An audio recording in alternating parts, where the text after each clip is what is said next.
શહેર માંડવી ખાતેથી શોભાયાત્રા કાઢવામાં આવી।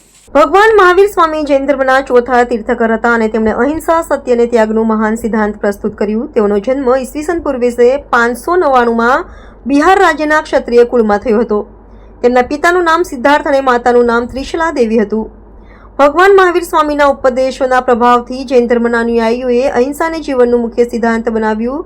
જૈન ધર્મની શાખાઓ વિશ્વભરમાં પ્રસરી છે અને આજે પણ તેમના ઉપદેશોને અનુસરવામાં આવે છે। જ્યારે વડોદરા શહેર જૈન સમાજ દ્વારા આજે ભગવાન મહાવીર સ્વામીની જન્મ જયંતિ નિમિત્તે વડોદરા શહેર માંડવી ખાતેથી ભવ્ય શોભાયાત્રા કાઢવામાં આવી હતી, જેમાં બાળકોએ વેશભૂષા આકર્ષણ જમાવ્યું હતું।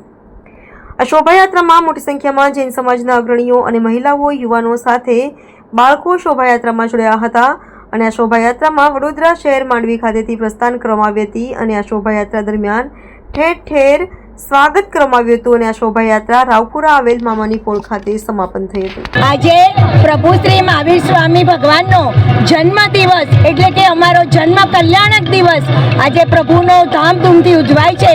ચારે ફિરકાઓનો આજે શોભાયાત્રા નીકળી છે।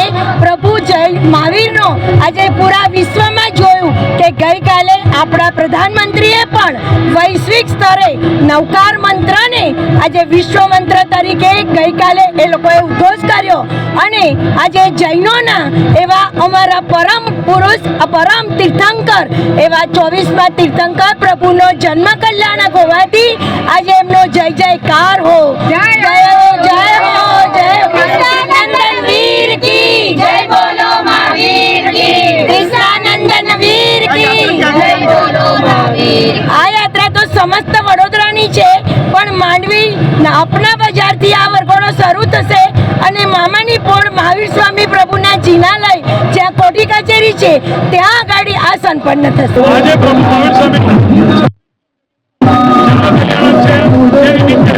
સમસ્ત વડોદરા જૈન તરફથી આ શોભાયાત્રાનું આયોજન કરવામાં આવ્યું છે। આ શોભાયાત્રામાં વડોદરાના તમામ ક્ષેત્રમાં મોટી પૂજક જૈન સમાજના ભાઈઓ બહેનો ઉમેરાય છે। એ સૌના ઉત્સાહમાં ગજબનો ઉત્સાહ, આનંદ વધારો છે। આની અંદર ઘણી બધી ભક્તિઓ સાથે બેન્ડ અલગ અલગ વિવિધ કંપનીઓ જોડેલી છે અને મામાની પોળે આ શોભાયાત્રા જશે। માંડવીથી શોભાયાત્રાની શરૂઆત થયેલી છે અને શોભાયાત્રા ત્યાં જઈ રહી છે। સૌ ઉત્સાહનાથી જોડાયા છે। પ્રભુ મહાવીર સ્વામીના જે શુભ સંદેશ છે એ મુખ્ય અહિંસાનો સંદેશ છે।